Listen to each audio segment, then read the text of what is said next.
Chiviti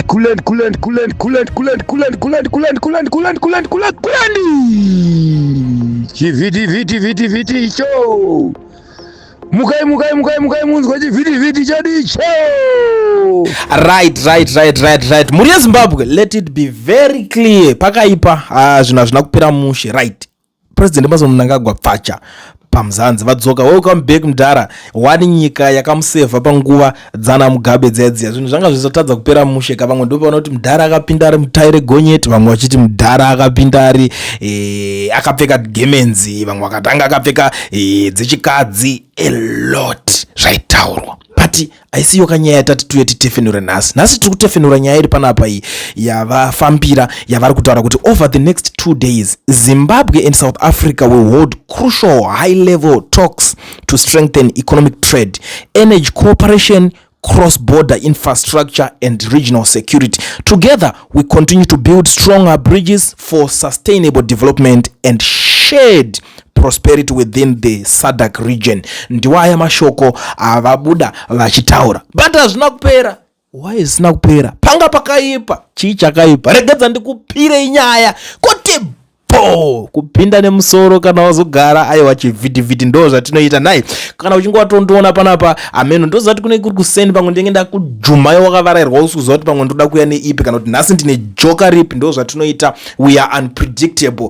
I'm more like an encyclopedia. The more you try to understand me is the more you get more confused. Saka panapa vaMnangagwa vane zvinhu zvavari kuudzwa necomment section yavo iwe hauzombodi iwo kana uchiteerera zvinhu uchiona zvichiitika kana even uchigara paside navo unowanza kuti mudhara ameno kuti zviri kuitika because already kune zvakawanda zviri kuitika pakuti ndiri kunzwa kuti madhamu vakasara vachibholonja vanhu kune imwe ma-in-laws avo avari kunzi vakasara vachirowa ana amai vaKelsi zvichinzi iwewe ndoda kuti urudzise mwana wangu zvako zvaukamujikisa iwewe sa mwana wangu mahari iwewe ndoda kuti umubudidze mahari mawakamuisa imomo. You know, this information actually came from Opo Shingono yesterday. You know, things were tough, tense situation. Usanganiswa nemambama. Imi 4 million iri kupi. Tipe title deeds ani mazita mwanasikana wakatengerwa Zimbabwe zine mwana wedu. It's like she wants everything back. And maybe my family matters. Kati dile na baba otinzi kuti baba dziri kufamba sei unozopa mukaembike doro zvenyu because hazisi kupera right. Umwari kutaura zvoni. I'm sure that come 2030 critics will be silenced. Zimbabwe is improving at a pace critics are not aware of. Maybe is because most of them are not in Zimbabwe. Rimwe shoko ruri kutaurwa nemumwe handizoziva manje kuti izvo zviri kuenda zvichinobatana papi but aiwa inini handitongere zvine favor ndinodzika nayo yese komza itoiti komza kunoku anditi comment section to the world. It would be good if you first take back all your people that are here, then we start this one-sided arrangement that will only benefit Zimbabwe. Rimwe riri kutauro rakazembera uno nekunoku ragutawo acha asi ndo zvandinofarira kuti vanhu vanongotaura zvakasiyana siyana. Mwari kuti Mr. President, can we please implement a no passport free travel between SA and Zim? Citizens will only need to carry a smart ID on their personal like they have implemented between Botswana and Namibia. Let our people travel freely within their region. I don't think kuti inokwanisa make sense yema ID, but one thing that I would recommend zvangu inini chandinoona chine musoro chinofanira kunge chiitika munhu ngainge nepassport.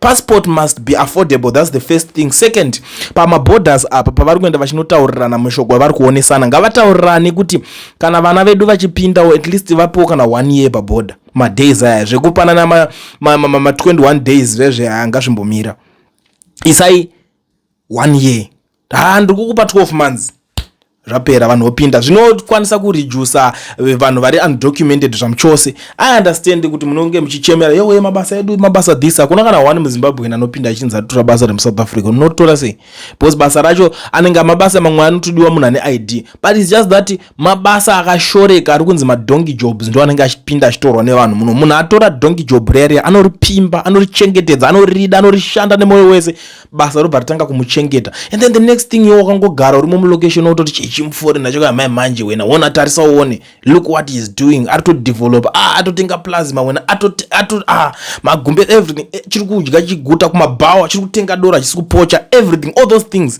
zvinoita kuti munhu asina plan arwadziwe but hatina kuti tinge tichinzi tiri kuenda kupi atina kuti chinzi tiri kuningina so those are the things zvokuti zvofanira ngoita sei zvofanira ngogadziriswa vari jealous variko but ndichada kuzodzidzisana nemazimbabweans my fellow zimbos vese kuti guys stay away from kuma location kwacho kuko as long as wapinda you are a foreigner stay away from my location tingongogara kunoona vane dzinokwanisa kubalansa vanhu asina pressure nekuti uri muforeigner orani I think zvinokwanisa kunge zvichibatsira right umwe ari kubuda panapa kuti citizens need democracy and respect of human rights without them then no work done information is surrounding that you want to change the constitution because you want do what dictator Mugabe did forcing himself in power staying for a long time this time you will be surprised I don't know how but unozati ndakashamisika musuno ndichinzwa kumasoko kwangaendoko vachitaura kuti zvona akanzi achatonga 28 years and I was like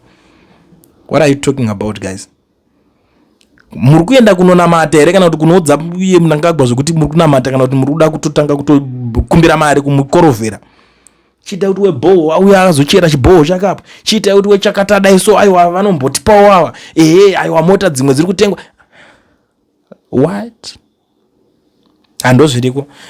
ndozviriko zvimachechi but now mwari kuti I hate everything that has to do with ZANU-PF regime there is no freedom in that country because of you poor Zimbabweans are scattered all over the world like orphans all because of ZANU-PF keep worshipping ANC comrades soon will be taken out from the public office yes that's true ANC payo pari kukwanisa kunge pachinoiperera but there is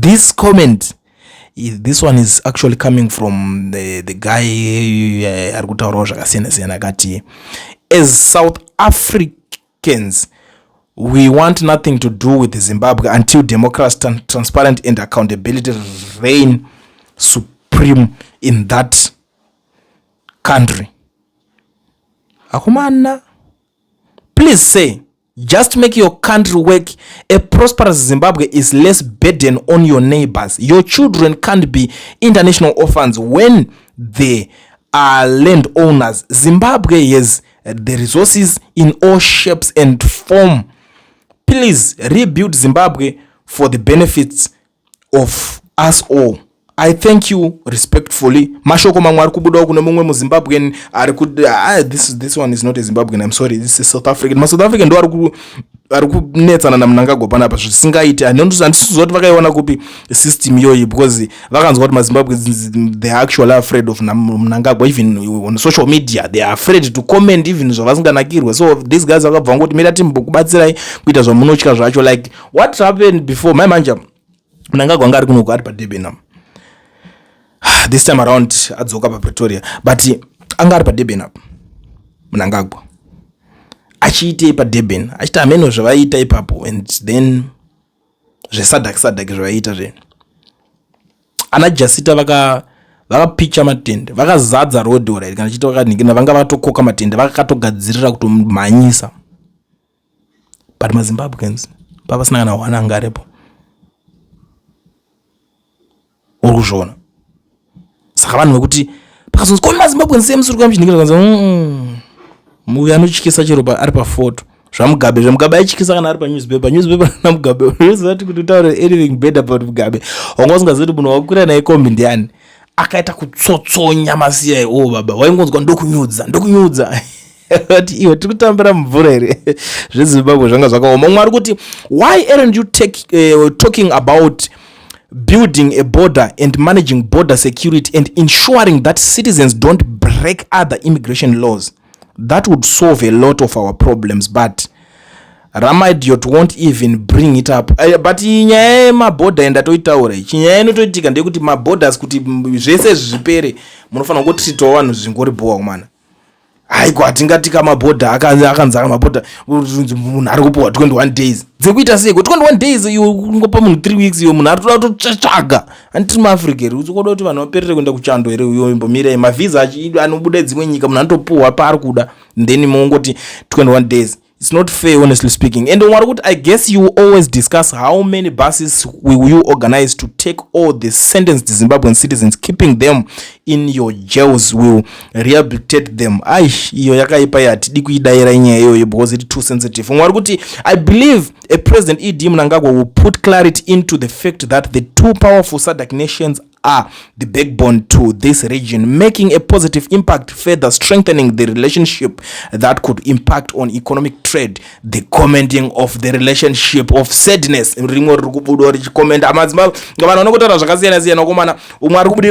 beauty of the situation is that there is almost 10 years of conclusive data indicating that you are a bunch of jokers playing pretend. You people are beyond useless. You are also criminals. Only in Africa does such stupidity get celebrated.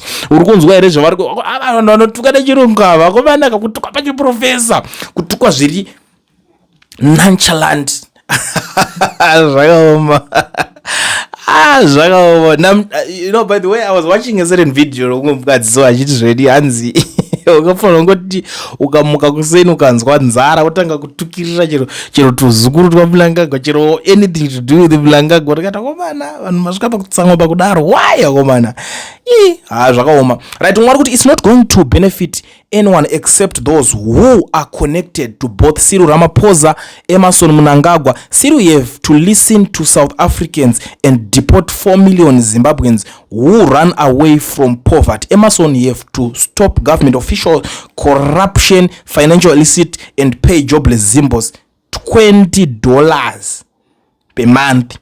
Mungu ari kuraise imwe nyaya yewe ndituti I believe kuti iyi inofanira kupfura nekuparliament. Munhu asingashanda anofanira kupiwa $20 kuZimbabwe. How about that guys? How about that? Toti machembera aya vari kumamusha vasingachashande vaya vopiwa ma20 because nyika ine mari ka tikunzwa because you know why I'm saying all these things. I remember ndichiona mutsvangu achitaura kuti so titori fast growing what economy yedu iri kutofamba everything balls zvedu zviri kutoita akashama zimuromo rake. Saka it's something ndikuti shoko iroro ngarisvika machembere ngavatambire. They should get something because you are a Zimbabwean. As long as une ID panofanira kunge pane a certain benefit. Ende mari yayo inakakwana mboenda kana mufungo zvenyu kana ma20 acho ari papa inongoita kuti zvinhu zvingonyevenyuka munyika. So po ma2020 wo vakangwaro vafanira unozouya vakuti kuti business wo mari yakutotenderera chidzokera chidai zvinhu zvichitoenda kumberi. How about that?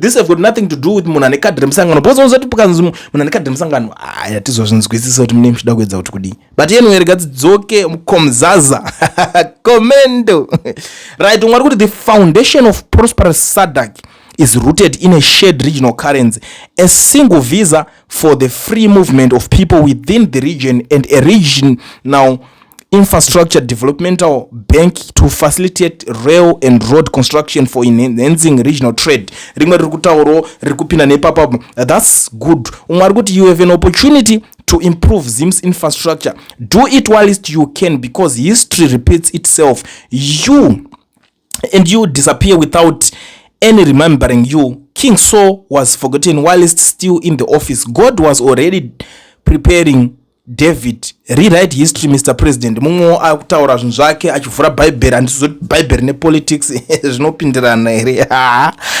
Politics plus Bible. Vanhu kuZimbabwe maybe ndisatindevara tichada kudzinzwa nyaya idzozi takungoti tikangoona kwayo chida kuti sanganisira nyaya kuti chimomera kurasa nyaya timbofocusa nema issues anenge anoteerereka mbejana. Not all these things. Zimbabwe South Africa relations are entering another important phase as leaders focus on practical areas that directly affect citizens. Trade, energy, infrastructure, and security cooperation can unlock investment, strengthen region integration, and create opportunities for shared prosperity. Mungu ari kutaura zvaari kutaura and this is good. Hazvisi zvese patinongotaura kazvisingavake tinenge tichitoti vane mapoints anovaka ngazvisvike right. Mwari kuti go and rest sekuru 884 zvanga zvaita Mugabe hamuna kuzviona here. Endai munozorora sekuru mazera enyu aya haachaita manje munenge mava nhoroondo matove madzitateguru edu. Tinenge takutokukumbirai kumhepo kuti muticheneserewo nyika yamuri kuponda kudai. Ndo zvimwe zviri kutaurwa nomwe munhu. Muri yeZimbabwe dzawanda. Sorry, ndingazoramba ndakungoridunura, ndakungoramba ndichingoenderera kumberi tichingodziri. Regedza ndibva ndangokuzivisa ine zvedhiri. Hi there, if you're watching Clean TV, you're obviously smart. Saka uchafarira nyaya ndauya nayo nhasi. Une dhiri app here sha. Your app is here. Ndiri kutaura nezve bring your app here akagadzirwa for us maZimbabwe. Wherever you are, by people who know how we like to socialize and do business. If you ever thought ikande padiri, kana uchida uchitengesa chikande padiri, kana uchichitsvagira padiri, kana usingazivi bvunza vamwe padiri. Diri is written in Shona and we have a Ndebele version coming soon. Saka mnatiitambire senhaka yedu. Don't be left behind. Enda paPlay Store unotora Diri app yako nhasi. If you're not on Android, enjoy Diri on the web at www.diri.co.za. Pinda mdiri nhasi.